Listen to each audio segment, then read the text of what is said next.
இந்த 2 பேர்ல ஒண்ணு தொடு. எதுக்குண்ணே? தொடற. இதுதான். கண்டிப்பா 7 வருஷம். இத தொட்டா தூக்கு. அண்ணே, நான் ஏகப்பட்ட ரூபாய் புதைச்சு வச்சிருக்கேன். அத ரகசியமா சொல்லணும். உங்க காதை கொடுங்க.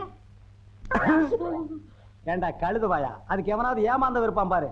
காதை கொடுத்தா நீ கடிச்சு போடுவ. நான் உனக்கு முன்னால பிறந்தவன். வட்டுமா? வாய பாரு, வாய பாரு, வாய.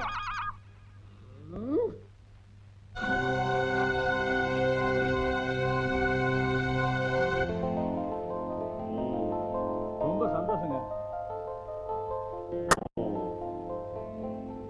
சாமி. இனிப்பும் பணமும் எது கொடுக்குறீங்க? விடிஞ்சா கருவாயனுக்கு தூக்கு. இனிமே எனக்கு எதிரியே கிடையாதுடா. கிடாவட்டி சுத்துப்பட்டு கிராமம் பூரா விருது வைங்கடா. கருவாயா, உன்னை பார்க்க காளியம்மான்னு ஒரு பொண்ணு வந்திருக்காப்பா. கூடவே ஒரு பையனும் வந்திருக்காப்பா.